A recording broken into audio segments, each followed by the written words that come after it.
ਗਾਉਣ ਦਾ ਭਾਵ ਸਿਰਫ ਵਾਹਿਗੁਰੂ ਵਾਹਿਗੁਰੂ ਕਰਨਾ ਹੀ ਹੋਵੇ, ਫਿਰ ਤੇ ਕਿਸੇ ਨੂੰ ਕੋਈ ਮੁਸ਼ਕਲ ਹੋਵੇ ਹੀ ਨਾ, ਫਿਰ ਤੇ ਕਿਸੇ ਨੂੰ ਕੋਈ ਦਿੱਕਤ ਨਹੀਂ।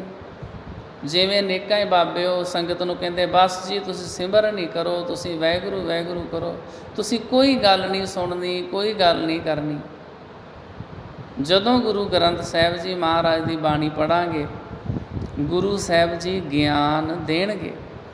ਸਤਿਗੁਰੂ ਨੇ ਬਚਨ ਕੀਤਾ, ਨਹੀਂ ਭਾਈ ਗੱਲਬਾਤ ਵੀ ਕਰਨੀ, ਇੱਕ ਦੂਜੇ ਨਾਲ ਪ੍ਰੇਮ ਚਰਚਾ ਕਰਨੀ ਆ, ਵਿਚਾਰ ਵਟਾਂਦਰਾ ਕਰਨਾ। ਜਬ ਲਗ ਦੁਨੀਆ ਰਹੀਐ ਨਾਨਕ, ਕਿਛ ਸੁਣੀਐ ਕਿਛ ਕਹੀਐ।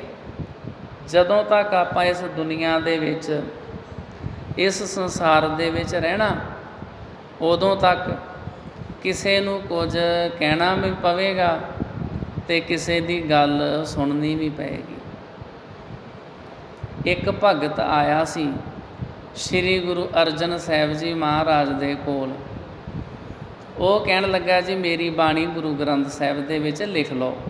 ਗੁਰੂ ਗ੍ਰੰਥ ਸਾਹਿਬ ਜੀ ਦੇ ਵਿੱਚ ਕਿੰਨੇ ਮਹਾਂਪੁਰਸ਼ਾਂ ਦੀ ਬਾਣੀ ਦਰਜ ਆ? 35 ਮਹਾਂਪੁਰਸ਼ਾਂ ਦੀ। ਇੱਕ 36ਵਾਂ ਵੀ ਆਇਆ ਸੀ, 36 37 38 ਕਈ ਆਏ ਸੀ ਉਹ ਵਾਰੀ ਵਾਰੀ। ਉਹਨਾਂ ਦੇ ਵਿੱਚੋਂ ਇੱਕ ਨੇ ਕਿਹਾ ਜੀ ਮੇਰੀ ਬਾਣੀ ਗੁਰੂ ਗ੍ਰੰਥ ਸਾਹਿਬ ਵਿੱਚ ਲਿਖ ਲਓ। ਗੁਰੂ ਸਾਹਿਬ ਨੇ ਕਿਹਾ ਸੁਣਾ। ਉਹ ਕਹਿਣ ਲੱਗਾ ਜੀ ਲਿਖੋ। ਚੁੱਪ ਵੇ ਅੜਿਆ, ਚੁੱਪ ਵੇ ਅੜਿਆ, ਬੋਲਣ ਦੀ ਨਹੀਂ ਜਾਏ ਵੇ ਅੜਿਆ। ਉਹ ਕਹਿਣ ਲੱਗਾ ਸਤਿਗੁਰੂ ਜੀ ਮੈਂ ਤਾਂ ਇਹ ਕਹਿੰਦਾ ਵੀ ਸਾਨੂੰ ਚੁੱਪ ਹੀ ਰਹਿਣਾ ਚਾਹੀਦਾ, ਸਾਨੂੰ ਬੋਲਣਾ ਹੀ ਨਹੀਂ ਚਾਹੀਦਾ। ਸ਼੍ਰੀ ਗੁਰੂ ਅਰਜਨ ਸਾਹਿਬ ਜੀ ਮਹਾਰਾਜ ਨੇ ਬਚਨ ਕੀਤਾ, ਨਹੀਂ, ਤੇਰੀ ਇਹ ਬਾਣੀ ਗੁਰੂ ਗ੍ਰੰਥ ਸਾਹਿਬ ਦੇ ਵਿੱਚ ਅਸੀਂ ਨਹੀਂ ਲਿਖ ਸਕਦੇ, ਕਿਉਂਕਿ ਚੁੱਪ ਰਿਹਾ ਸਰਨਾ ਹੀ ਨਹੀਂ। ਸਤਿਗੁਰੂ ਸੱਚੇ ਪਾਤਸ਼ਾਹ ਜੀ ਨੇ ਤਾਂ ਬਚਨ ਕੀਤਾ ਵੀ ਜਦੋਂ ਤੱਕ ਦੁਨੀਆ ਦੇ ਵਿੱਚ ਰਹਿਣਾ, ਉਦੋਂ ਤੱਕ ਕੁਝ ਕਹਿਣਾ ਹੈ, ਕੁਝ ਸੁਣਨਾ ਹੈ। ਸ਼੍ਰੀ ਗੁਰੂ ਗੋਬਿੰਦ ਸਿੰਘ ਜੀ ਮਹਾਰਾਜ ਬਚਨ ਕਰਦੇ ਨੇ ਵੀ ਅਗਰ ਤੁਸੀਂ ਚੁੱਪ ਹੀ ਰਹਿਣਾ ਤਾਂ ਜਿਹੜੇ ਰੁੱਖ ਨੇ, ਰੁੱਖ ਵੀ ਤਾਂ ਵਿਚਾਰੇ ਚੁੱਪ ਕਰਕੇ ਖਲੋਤੇ ਰਹਿੰਦੇ ਨੇ ਕਈ ਕਈ ਸਾਲ, ਉਹਨਾਂ ਦੀ ਜ਼ਿੰਦਗੀ ਚੁੱਪ ਕਰਕੇ ਖਲੋਤਿਆਂ ਲੰਘ ਜਾਂਦੀ ਆ।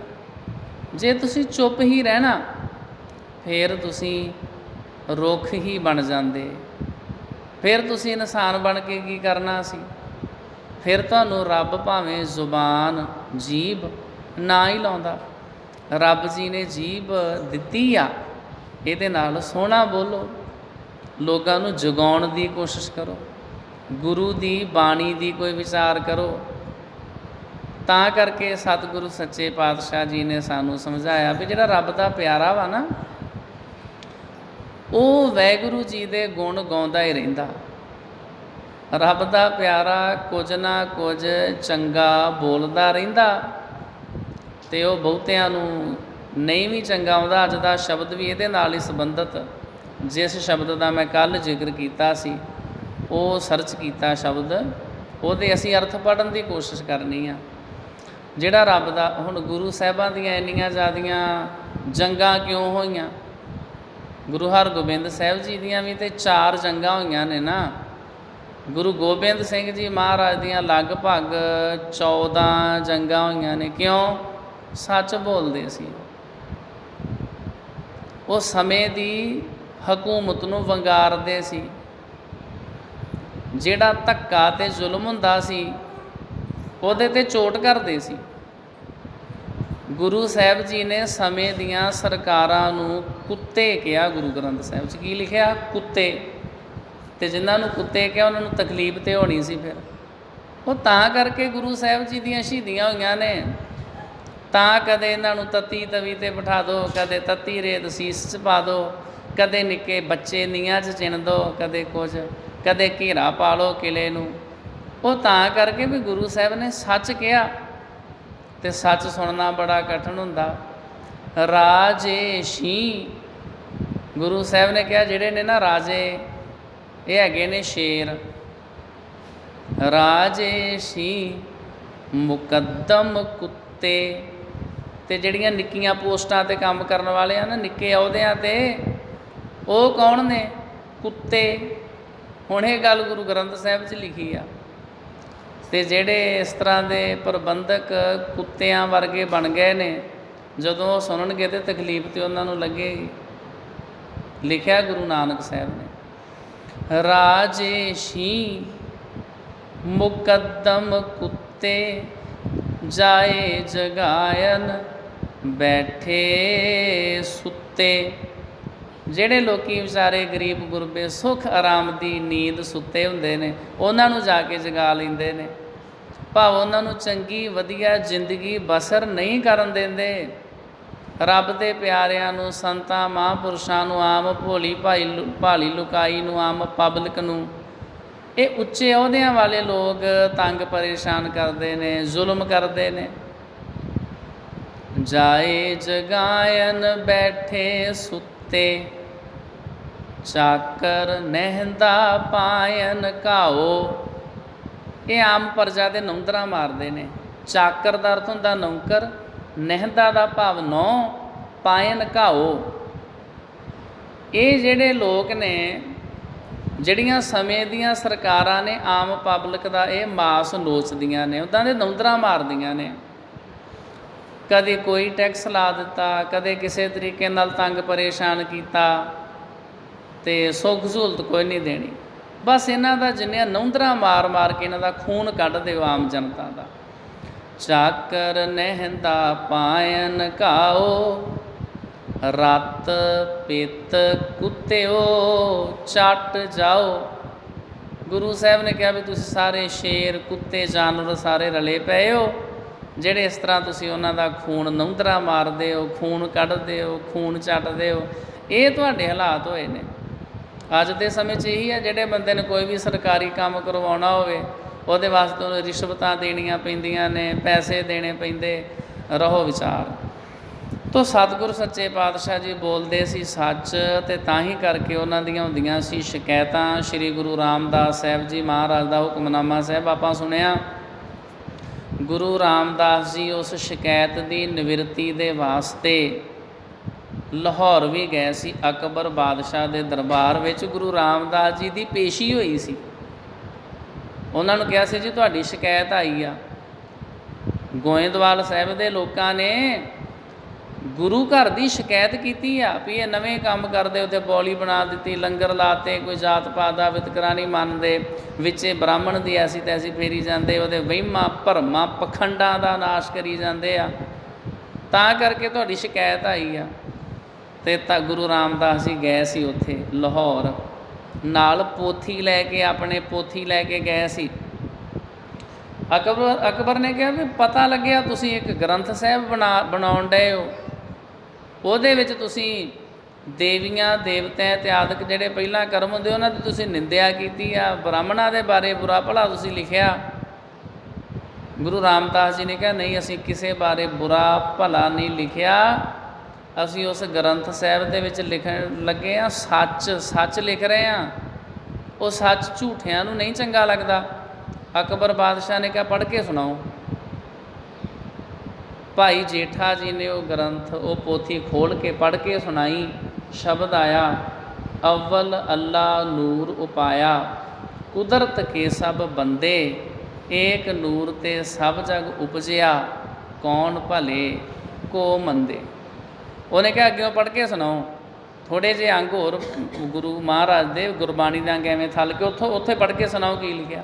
ਉੱਥੋਂ ਪੜ੍ਹ ਕੇ ਸੁਣਾਇਆ, ਉੱਥੋਂ ਵੀ ਸ਼ਬਦ। ਅਕਬਰ ਬਾਦਸ਼ਾਹ ਬਹੁਤ ਸਿਆਣਾ ਬਾਦਸ਼ਾਹ ਸੀ, ਉਹ ਸਾਰੇ ਧਰਮਾਂ ਦਾ ਸਤਿਕਾਰ ਕਰਦਾ ਸੀ।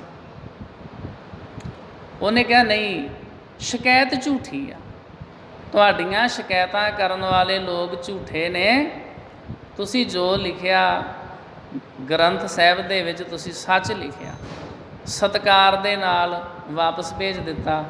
ਅਕਬਰ ਬਾਦਸ਼ਾਹ ਫਿਰ ਆਪ, ਤੁਹਾਨੂੰ ਪਤਾ, ਨੰਗੇ ਪੈਰੀ ਗੋਇੰਦਵਾਲ ਸਾਹਿਬ ਚੱਲ ਕੇ ਆਇਆ ਸੀ। ਇਹ ਸ਼ਬਦ ਗੋਇੰਦਵਾਲ ਸਾਹਿਬ ਦੇ ਨਾਲ ਸੰਬੰਧਿਤ ਹੈ। ਸ਼ਲੋਕ ਮਹੱਲਾ ਚੌਥਾ। ਤਪਾ ਨਾ ਹੋਵੇ ਅੰਦਰੋਂ ਲੋਭੀ, ਨਿਤ ਮਾਇਆ ਨੂੰ ਫਿਰੈ ਜਜਮਾਲਿਆ। ਜਜਮਾਲਿਆ ਦਾ ਅਰਥ ਹੁੰਦਾ ਜੀ ਕੋਹੜੀ। ਜੋ ਮਨੁੱਖ ਅੰਦਰੋਂ ਲੋਭੀ ਹੋਵੇ, ਤੇ ਜੋ ਕੋੜੀ ਸਦਾ ਮਾਇਆ ਵਾਸਤੇ ਭਟਕਦਾ ਫਿਰੇ ਉਹ ਸੱਚਾ ਤਪੱਸਵੀ ਨਹੀਂ ਹੋ ਸਕਦਾ।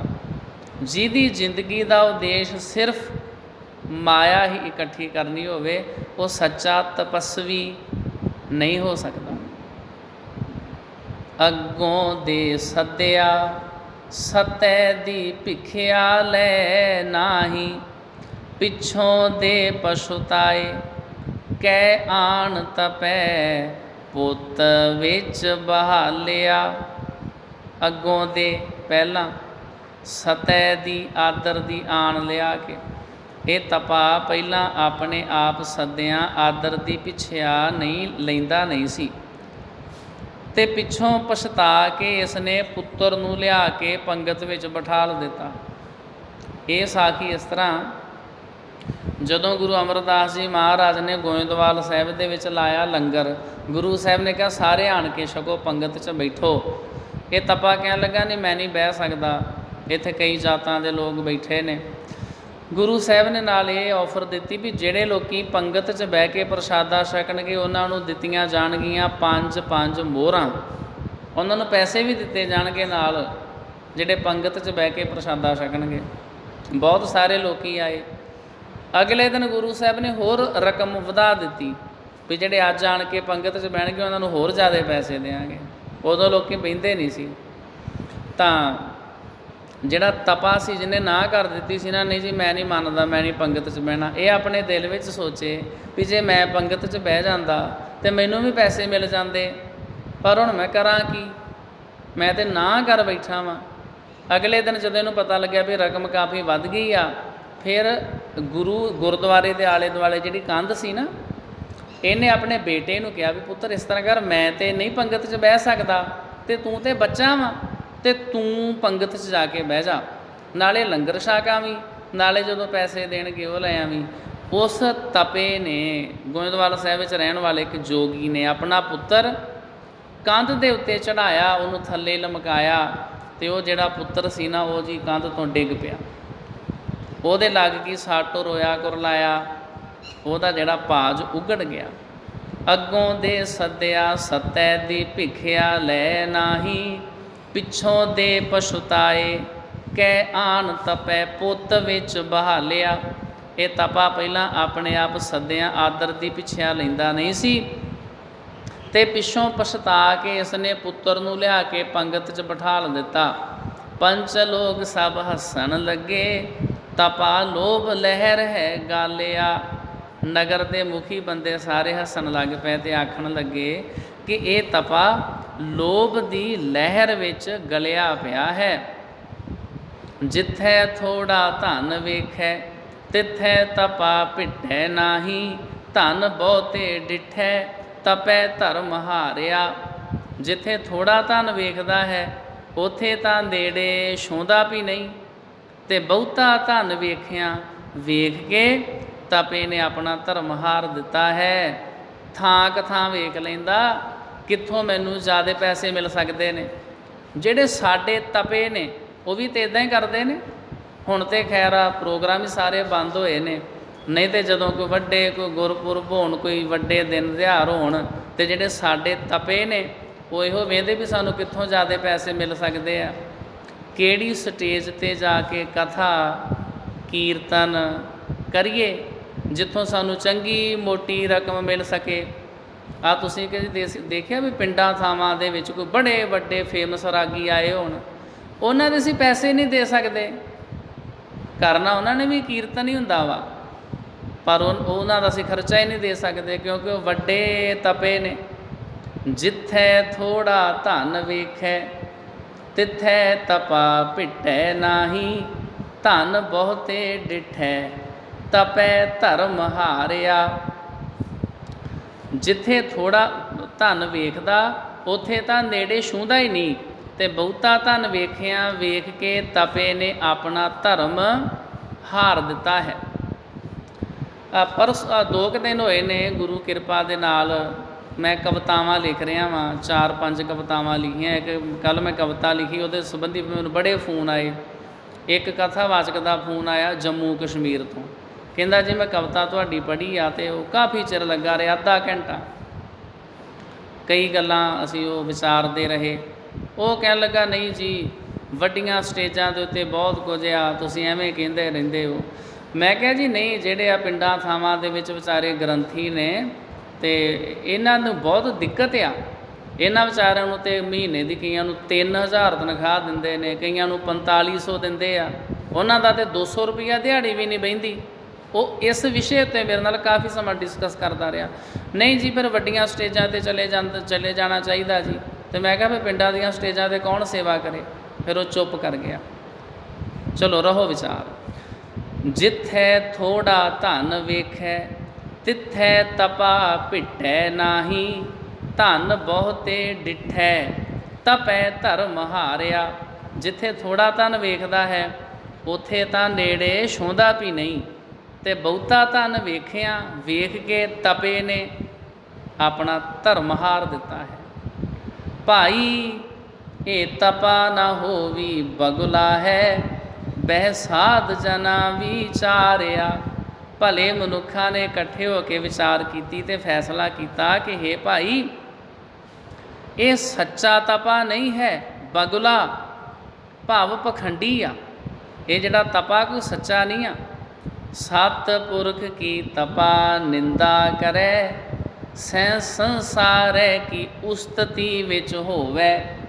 ਏਤ ਦੁੱਖ ਹੈ ਤਪਾ ਦਈ ਮਾਰਿਆ। ਭਲੇ ਮਨੁੱਖਾਂ ਦੀ ਇਹ ਤਪਾ ਨਿੰਦਾ ਕਰਦਾ ਹੈ ਅਤੇ ਸੰਸਾਰ ਦੀ ਉਸਤਤ ਵਿੱਚ ਹੈ, ਭਾਵ ਸੰਸਾਰੀ ਜੀਵਾਂ ਦੀ ਵਡਿਆਈ ਵਿੱਚ ਖੁਸ਼ ਹੁੰਦਾ।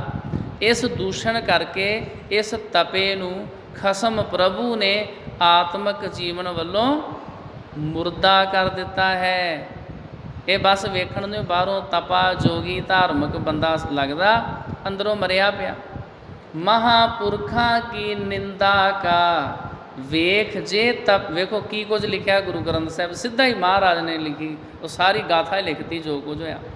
ਮਹਾਂਪੁਰਖਾਂ ਕੀ ਨਿੰਦਾ ਕਾ ਵੇਖ ਜੇ ਤਪੇ ਨੂੰ ਫਲ ਲੱਗਾ, ਸਭ ਗਿਆ ਤਪੇ ਕਾ ਘਾਲਿਆ।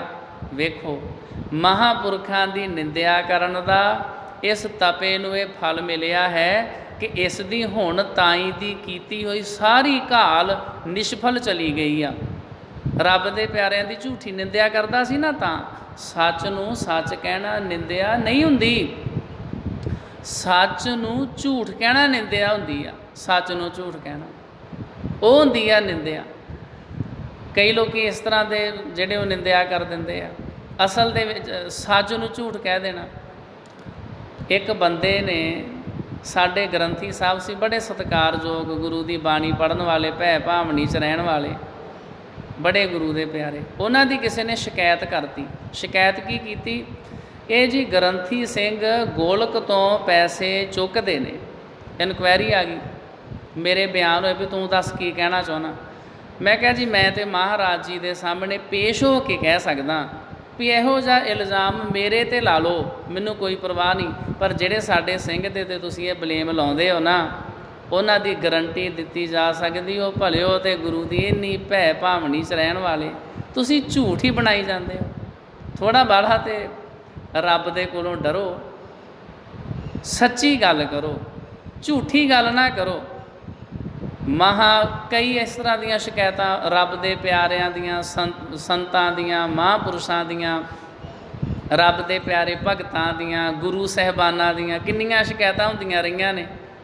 ਮਹਾਂਪੁਰਖਾਂ ਕੀ ਨਿੰਦਾ ਕਾ ਵੇਖ ਜੇ ਤਪੇ ਨੂੰ ਫਲ ਲੱਗਾ, ਸਭ ਗਿਆ ਤਪੇ ਕਾ ਘਾਲਿਆ। ਵੇਖੋ ਮਹਾਂਪੁਰਖਾਂ ਦੀ ਨਿੰਦਿਆ ਕਰਨ ਦਾ ਇਸ ਤਪੇ ਨੂੰ ਇਹ ਫਲ ਮਿਲਿਆ ਹੈ ਕਿ ਇਸ ਦੀ ਹੁਣ ਤਾਈਂ ਦੀ ਕੀਤੀ ਹੋਈ ਸਾਰੀ ਘਾਲ ਨਿਸ਼ਫਲ ਗਈ। ਬਾਹਰ ਬਹਿ ਪੰਚਾਂ ਵਿੱਚ ਤਪਾ ਸਦਾਏ।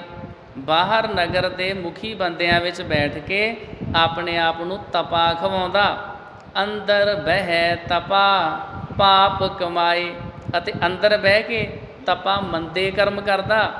ਹਰ ਅੰਦਰਲਾ ਪਾਪ ਪੰਚਾਂ ਨੂੰ ਉੱਗਾ ਕਰ ਵੇਖਾ ਲਿਆ।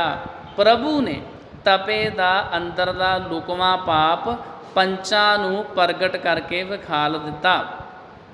ਧਰਮ ਰਾਏ ਜਮ ਕੰਕਰਾਂ ਨੂੰ ਆਖ ਛੱਡਿਆ, ਇਸ ਤਪੇ ਨੂੰ ਤਿੱਥੈ ਖੜ ਪਾਇਓ, ਜਿੱਥੈ ਮਹਾਂ ਮਹਾਂ ਹਥਿਆਰਿਆ। ਧਰਮਰਾਜ ਨੇ ਆਪਣੇ ਜਮਦੂਤਾਂ ਨੂੰ ਆਖ ਦਿੱਤਾ ਕਿ ਇਸ ਤਪੇ ਨੂੰ ਲਿਜਾ ਕੇ ਉਸ ਥਾਂ ਪਾਇਓ ਜਿੱਥੇ ਵੱਡੇ ਤੋਂ ਵੱਡੇ ਪਾਪੀ ਪਾਈਦੇ ਨੇ, ਕਿਉਂਕਿ ਇਹ ਝੂਠੀਆਂ ਸ਼ਿਕਾਇਤਾਂ ਕਰਦਾ ਗੁਰੂ ਸਾਹਿਬ ਦੇ ਨਾਲ, ਗੁਰੂ ਅਮਰਦਾਸ ਜੀ ਮਹਾਰਾਜ ਦੇ ਨਾਲ ਬਿਨਾਂ ਮਤਲਬ ਈਰਖਾ ਦਵੈਸ਼ ਨਫ਼ਰਤ ਜੈਲਸੀ ਕਰਦਾ। ਸਤਿਗੁਰੂ ਸਭਨਾਂ ਦਾ ਭਲਾ ਮਨਾਈਦਾ, ਗੁਰੂ ਸਾਹਿਬ ਤੇ ਸਾਰਿਆਂ ਦਾ ਭਲਾ ਕਰਦੇ ਨੇ, ਇਹ ਉਹਨਾਂ ਦੇ ਨਾਲ ਈਰਖਾ ਕਰਦਾ। ਤਾਂ ਕਰਕੇ ਧਰਮਰਾਜ ਨੇ ਆਪਣੇ ਜਮਦੂਤਾਂ ਨੂੰ ਕਿਹਾ, ਜਿੱਦਾਂ ਅਸੀਂ ਕਹਿੰਦੇ ਵੀ ਇਹਨੂੰ ਕਾਲੇ ਪਾਣੀ ਦੀ ਸਜ਼ਾ ਦੇ ਦੇ, ਇਹਨੂੰ ਉੱਥੇ ਮਾਰੋ ਜਿੱਥੇ ਪਾਣੀ ਦੀ ਘੁੱਟ ਨਾ ਮਿਲੇ। ਗੁਰੂ ਗ੍ਰੰਥ ਸਾਹਿਬ 'ਚ ਲਿਖਿਆ। ਧਰਮਰਾਜ ਨੇ ਆਪਣੇ ਜਮਦੂਤਾਂ ਨੂੰ ਕਿਹਾ, ਇਸ ਤਪੇ ਨੂੰ ਮਾਰ ਕੇ ਫੜ ਕੇ ਉੱਥੇ ਲੈ ਜਾਓ ਜਿੱਥੇ ਵੱਡੇ ਵੱਡੇ ਪਾਪੀ ਰੱਖੀਦੇ ਨੇ। ਫਿਰ ਇਸ ਤਪੇ ਦੇ ਮੂੰਹ ਕੋਈ ਲੱਗੋ ਨਾਹੀ, ਇਹ ਸਤਿਗੁਰ ਹੈ ਫਿਟਕਾਰਿਆ। ਫਿਰ ਉੱਥੇ ਵੀ ਇਸ ਤਪੇ ਦੇ ਮੂੰਹ ਕੋਈ ਨਾ ਲੱਗਿਓ, ਕਿਉਂਕਿ ਇਹ ਤਪਾ ਸਤਿਗੁਰੂ ਵੱਲੋਂ ਫਿਟਕਾਰਿਆ ਹੋਇਆ ਹੈ, ਗੁਰੂ ਤੋਂ ਵਿਛੜਿਆ ਹੋਇਆ ਹੈ। ਇਸ ਤਪੇ ਤੋਂ ਦੂਰ ਹੀ ਰਿਹਾ ਕਰੋ। ਜਿਹੜੇ ਭੈੜੇ ਨੇ, ਗੁਰੂ ਨਾਲੋਂ ਟੁੱਟੇ ਨੇ ਨਾ, ਉਹਨਾਂ ਤੋਂ ਦੂਰ ਹੀ ਰਹਿਣਾ ਚਾਹੀਦਾ। ਬਾਸਨ ਕਾਰੋ ਪਰਸੀਐ ਤੋ ਕਛ ਲਾਗੈ ਦਾਗ। ਜੇ ਕਾਲੇ ਭਾਂਡਿਆਂ ਦੇ ਕੋਲ ਜਾਵਾਂਗੇ ਤਾਂ ਸਾਡੇ ਕੱਪੜਿਆਂ ਨੂੰ ਦਾਗ ਲੱਗ ਹੀ ਸਕਦੇ ਨੇ।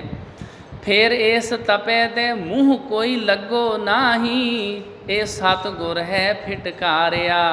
ਹਰ ਕੈ ਦਰ ਵਰਤਿਆ ਸੋ ਨਾਨਕ ਆਖ ਸੁਣਾਇਆ। ਹੇ ਨਾਨਕ, ਜੋ ਇਹ ਕੁਝ ਪ੍ਰਭੂ ਦੀ ਦਰਗਾਹ ਵਿੱਚ ਵਰਤਿਆ ਹੈ ਉਹ ਆਖ ਕੇ ਸੁਣਾ ਦਿੱਤਾ ਹੈ। ਸੋ ਬੂਝੈ ਜੋ ਦਈ ਸਵਾਰਿਆ। ਇਸ ਗੱਲ ਨੂੰ ਉਹ ਮਨੁੱਖ ਸਮਝਦਾ ਜਿਸ ਨੂੰ ਖਸਮ ਪ੍ਰਭੂ ਨੇ ਸਵਾਰਿਆ ਹੈ। ਨਹੀਂ ਤਾਂ ਬਹੁਤਿਆਂ ਨੂੰ ਇਹ ਗੱਲ ਦੀ ਕੋਈ ਸਮਝ ਨਹੀਂ ਆਉਂਦੀ ਵੀ ਇਹ ਗੱਲ ਕੀ ਕੀਤੀ ਆ, ਕੀ ਕਥਾ ਹੋਈ ਆ, ਕਿਹੜਾ ਸ਼ਬਦ ਆ। ਇਹ ਗੁਰੂ ਗ੍ਰੰਥ ਸਾਹਿਬ ਜੀ ਦੇ 315 ਨੰਬਰ ਅੰਗ ਦੇ ਉੱਤੇ ਸ਼ਬਦ ਸੁਭਾਇਮਾਨ ਆ। ਘਰ ਜਾ ਕੇ ਵੀ ਤੁਸੀਂ ਆਪਣੇ ਮੋਬਾਈਲਾਂ ਦੇ ਉੱਤੇ ਵੀ ਪੜ੍ਹ ਸਕਦੇ ਹੋ। ਇਹ ਕਥਾ ਮੈਂ ਹੁਣੇ ਕੁਝ ਮਿੰਟਾਂ 'ਚ YouTube 'ਤੇ ਵੀ ਅਪਲੋਡ ਕਰ ਦੇਣੀ, ਉਹ ਵੀ ਗੁਰਮੁਖ ਪਿਆਰੇ ਨੇਕਾਂ ਹੀ ਦੇਸ਼ਾਂ ਵਿਦੇਸ਼ਾਂ ਸੁਣ ਲੈਂਦੇ ਨੇ। ਸਮਝਦਾ ਕੌਣ ਆ? ਜਿਹਦੇ 'ਤੇ ਗੁਰੂ ਦੀ ਕਿਰਪਾ ਹੋਵੇ। ਕਈ ਲੋਕ ਸੁਣ ਵੀ ਲੈਂਦੇ ਆ, ਸੁਧਾਰ ਉਹਨਾਂ 'ਚ ਤਾਂ ਵੀ ਨਹੀਂ ਹੁੰਦਾ। ਤਾਂ ਕਰਕੇ ਅਸੀਂ ਸਾਰੇ ਗੁਰੂ ਦੇ ਪਿਆਰੇ ਬਣੀਏ, ਉਸ ਤਪੇ ਵਰਗੇ ਨਾ ਬਣੀਏ। ਗੁਰੂ ਜੀ ਦੇ ਗੁਣ ਅਸੀਂ ਗਾਉਂਦੇ ਰਹੀਏ। ਸਾਰੀਆਂ ਥਾਵਾਂ ਦੇ ਉੱਤੇ ਸਾਡੇ ਮਨ ਵਿੱਚ ਕੋਈ ਇਹੋ ਜਿਹਾ ਲਾਲਚ ਨਾ ਹੋਵੇ ਇਹ ਵੱਡੀ ਸਟੇਜ ਆ, ਇਹ ਛੋਟੀ ਸਟੇਜ ਆ, ਇੱਥੇ ਥੋੜ੍ਹੇ ਪੈਸੇ ਬਣਦੇ ਉੱਥੇ ਜ਼ਿਆਦਾ ਬਣਦੇ ਆ। ਫਿਰ ਸਾਡੇ ਵਿੱਚ ਅਤੇ ਤਪੇ ਵਿੱਚ ਕੋਈ ਫਰਕ ਨਹੀਂ। ਸਤਿਗੁਰ ਸੱਚੇ ਪਾਤਸ਼ਾਹ ਜੀ ਸਾਰਿਆਂ ਦੇ ਉੱਤੇ ਕਿਰਪਾ ਕਰਨ, ਆਪਣੇ ਚਰਨਾਂ ਦੇ ਨਾਲ ਜੋੜ ਕੇ ਰੱਖਣ। ਸਤਿਗੁਰੂ ਜੀ ਕਿਰਪਾ ਕਰਨਗੇ। ਕੱਲ੍ਹ ਨੂੰ ਮੈਂ ਤੁਹਾਨੂੰ ਉਹ ਸ਼ਬਦ ਸੁਣਾਵਾਂਗਾ, ਮਲ ਜੂਈ ਭਰਿਆ ਨੀਲਾ ਕਾਲਾ ਖਿਦੋਲੜਾ, ਤਿੰਨ ਵੇ ਮੁਖੇ ਨੂੰ ਪਾਇਆ। ਪਾਸ ਨਾ ਦੇਈ ਕੋਈ ਬਹਿਣ ਜਗਤ ਵਿੱਚ, ਗੂਹ ਪੜ ਸਗਵੀ ਮਲ ਲਾਏ ਮਨਮੁਖ ਆਇਆ। ਇਹ ਸ਼ਬਦ ਜਿਹੜਾ ਨਾ, ਇਹ ਵੀ ਬਹੁਤ ਪਿਆਰਾ ਸ਼ਬਦ ਆ ਵੀ ਜਿਹੜਾ ਬੰਦਾ ਲੈ ਕੇ ਗਿਆ ਸੀ ਗੁਰੂ ਅਮਰਦਾਸ ਜੀ ਦੀ ਸ਼ਿਕਾਇਤ ਅਕਬਰ ਦੇ ਦਰਬਾਰ 'ਚ, ਉਹਦੇ ਨਾਲ ਫਿਰ ਕੀ ਕੁਝ ਹੋਇਆ, ਇਹ ਗੁਰੂ ਗ੍ਰੰਥ ਸਾਹਿਬ 'ਚ ਲਿਖਿਆ ਵਾ। ਇਹ ਆਪਾਂ ਸਾਧ ਸੰਗਤ ਜੀ ਕੱਲ੍ਹ ਨੂੰ ਵਿਚਾਰਾਂਗੇ। ਕੱਲ੍ਹ ਨੂੰ 13 ਤਰੀਕ ਆ, 14 ਤਰੀਕ ਨੂੰ ਫਿਰ ਹੈਗਾ ਜੀ ਸੰਗਰਾਂਦ ਦਾ ਦਿਹਾੜਾ। 14 ਤਰੀਕ ਨੂੰ ਫਿਰ ਸੰਗਰਾਂਦ ਵਾਲਾ ਸ਼ਬਦ ਵਿਚਾਰਾਂਗੇ। ਸਤਿਗੁਰ ਸੱਚੇ ਪਾਤਸ਼ਾਹ ਸਾਰਿਆਂ ਦੇ ਸਿਰ 'ਤੇ ਮਿਹਰ ਭਰਿਆ ਹੱਥ ਰੱਖਣ। ਅੱਜ ਦੇ ਵਕਤ ਇਤਨੀਆਂ ਬੇਨਤੀਆਂ ਪ੍ਰਵਾਨ ਕਰਨੀਆਂ ਜੀ। ਹੋਈਆਂ ਭੁੱਲਾਂ ਗਲਤੀਆਂ ਦੀ ਮੁਆਫੀ। ਫਤਿਹ ਪ੍ਰਵਾਨੋ। ਵਾਹਿਗੁਰੂ ਜੀ ਕਾ ਖਾਲਸਾ, ਵਾਹਿਗੁਰੂ ਜੀ ਕੀ ਫਤਿਹ।